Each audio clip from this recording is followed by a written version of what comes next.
The Kohathites. The Lord said to Moses and Aaron, "Take a census of the Kohathite branch of the Levites by their clans and families. Count all the men from 30 to 50 years of age who come to serve in the work at the tent of meeting. This is the work of the Kohathites at the tent of meeting, the care of the most holy things. When the camp is to move, Aaron and his sons are to go in and take down the shielding curtain and put it over the Ark of the Covenant law. Then they are to cover the curtain with a double leather spread, a durable leather spread, a cloth of solid blue over that, and put the poles in place. Over the table of the presence they are to spread a blue cloth and put on it the plates, dishes, and bowls, and the jars for drink offerings. The bread that is continually there is to remain on it. They are to spread a scarlet cloth over them, cover that with durable leather, and put the poles in place. They are to take a blue cloth and cover the lampstand that is for light, together with its lamps, its wick trimmers and trays, and all its jars for the olive oil used to supply it. Then they are to wrap it all and all its accessories in a covering of the durable leather and put it on a carrying frame. Over the gold altar they are to spread a blue cloth to cover that with a durable leather and put the poles in place. They are to take all the articles used for ministering in the sanctuary, wrap them in a blue cloth, cover that with a durable leather, and put them on a carrying frame. They are to remove the ashes from the bronze altar and spread a purple cloth over it. They are to place on it all the utensils used for ministering all at the altar, including the fire pans, meat forks, shovels, and sprinkling bowls.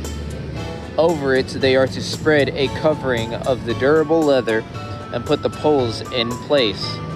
After Aaron and his sons have finished covering the holy furnishings and all the holy articles, and when the camp is ready to move, only then are the Kohathites to come and do the carrying, but they must not touch the holy things or they will die. The Kohathites are to carry the things that are in the tent of meeting. Eleazar, son of Aaron, the priest is to have charge of oil for light. In charge of the oil for the light, the fragrant incense, the regular grain offering, and the anointing oil. He is to be in charge of the entire tabernacle and everything in it, including its holy furnishings and articles. The Lord said to Moses and Aaron, "See that the Kohathite tribe clans are not destroyed from among the Levites, so that they may live and not die. When they come near the most holy things, do this for them. Aaron and his sons are to go into the sanctuary and assign each man his work and what he is to carry. But the Kohathites must not go in to look at the holy things, even for a moment, or they will die." The Gershonites. The Lord said to Moses, Take a census also of the Gershonites by their families and clans. Count all the men from 30 to 50 years of age who come to serve in the work at the tent of meeting.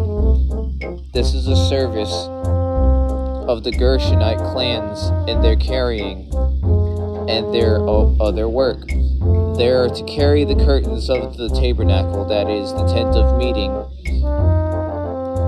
its coverings and its outer covering of durable leather, the curtains for the entrance to the tent of meeting, the curtains to the courtyard surrounding the tabernacle and altar, the curtain for the entrance to the courtyard, the ropes, and all the equipment used in the service of the tent.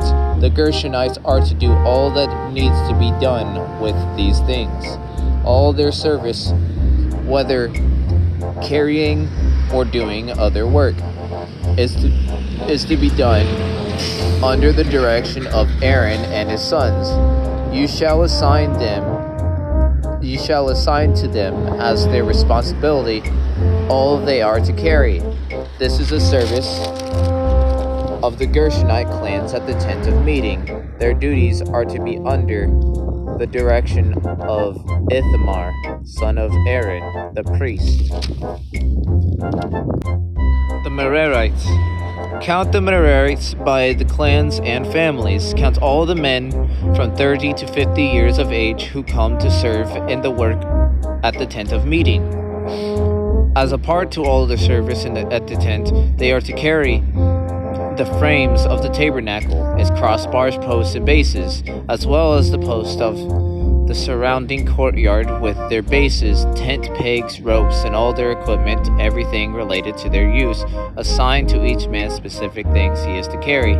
This is the service of the Merarite clans as they work at the tent of meeting under the direction of Ithamar, son of Aaron, the priest. Okay, so what God is saying, the Gershonites, the Merarites, every single, this is my depiction of how I think heaven should look like. So each clan or each tribe, all of the 12 tribes, they each have their own designed purpose. This is exactly what God was trying to, or Jesus was trying to tell us as well. We each have our own purpose. Like the Gershonites carry the curtain, the Merarites carry the posts. It's the same thing, but we keep on missing God's perfect and divine plan. So, I guess that was their meaning of making the covenant, was the dedication to the Lord and His perfect plan. I think that's the symbol for it. It's a symbolization to everything that God has done.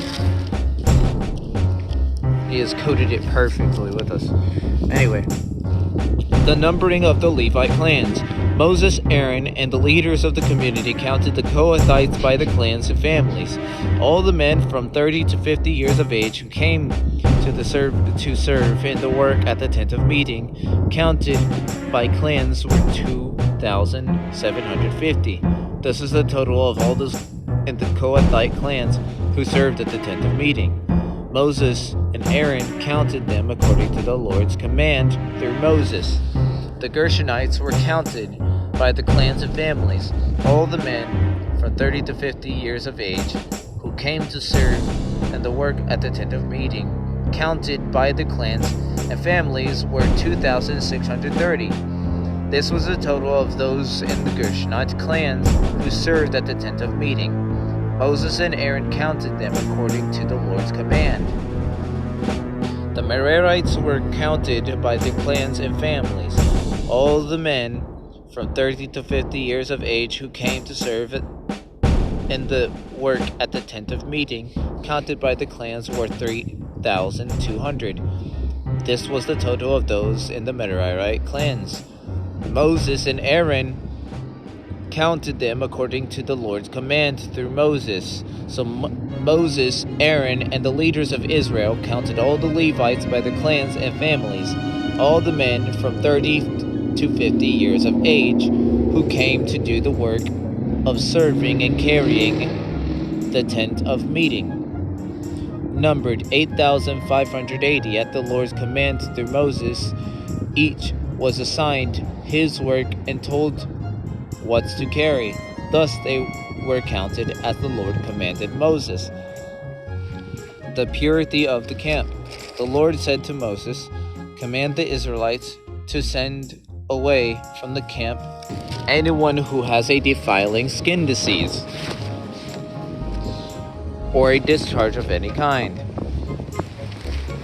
or who is ceremonially unclean because of a dead body, Send away male and female alike. Send them outside the camp, so they will not defile the camp where I dwell among them. The Israelites did so. They sent him outside the camp. They did just as the Lord had instructed Moses. Restitution for wrongs. The Lord said to Moses, "Say to the Israelites, any man or woman who wrongs another in any way, and so is unfaithful to the Lord, is guilty, and must confess the sin they have committed. They must make full restitution for the wrong they have done. Add a fifth of value to it and give it all to the person they have wronged.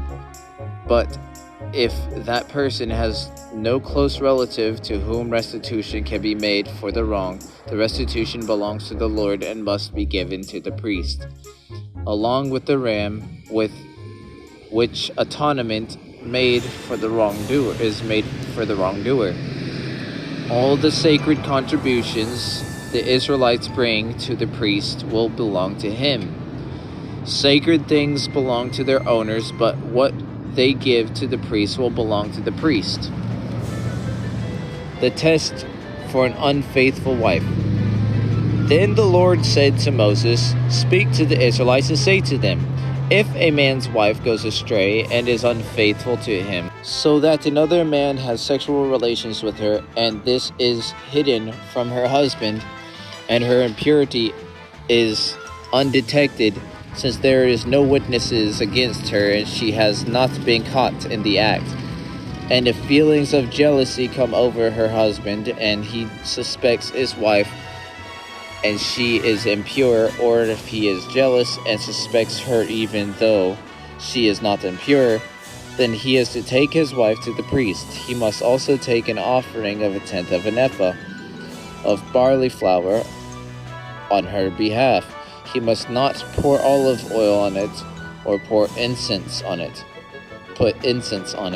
because it is a grain offering for jealousy, a reminder offering to draw attention to wrongdoing. The priest shall bring her and have her stand before the Lord. Then she shall take some holy water in a clay jar and put some dust from the tabernacle floor into the water. After the priest had the woman stand before the Lord, he shall loosen her hair and place in her hands a reminder offering, the grain offering for jealousy, while he himself holds the bitter water that brings a curse. Then the priest shall put the woman under an oath and say to her, if no other man had sexual relations with you, and you have not gone astray and become impure while married to your husband, may this bitter water that brings a curse not harm you. But if you have gone astray while married to your husband, you have made yourself impure by having sexual relations with a man other than your husband, here a priest is to put a woman under this curse. May the Lord cause you to become a curse among your people when he makes your womb miscarry and your abdomen swell. May this water bring a curse into your body so that your abdomen swells or your womb miscarries. Then the woman is to say, Amen, so be it. The priest is to write these curses on a scroll and then wash them into the bitter water. Then he shall make the woman drink the bitter water that brings a curse, and this water that brings a curse and causes bitter suffering will enter her. The priest is to take from her hands the grain offering for jealousy, wave it before the Lord, and bring it to the altar. The priest is then to take a handful of grain offering as a memorial offering and burn it on an altar. After that, he is to have a woman drink the water. If the woman drink the if she has made herself impure and been unfaithful to her husband, this will be the result. When she is made to drink the water that brings a curse and causes bitter suffering, it will enter her. Her abdomen will swell and her womb will miscarry. And if she will become a curse, if however the woman has not made herself impure but is clean, she will be cleared of guilt and will be able to have children. This then is the law of jealousy when a woman goes astray and makes herself impure while married to her husband, or when feelings of jealousy come over a man because he suspects his wife. The priest is to have her stand before the Lord and is to apply his entire law to her. The husband will be innocent of any wrongdoing, but the woman will bear the consequences of her sin. The Nazarite I will get to tomorrow. I am out of time. I will see y'all in the next video.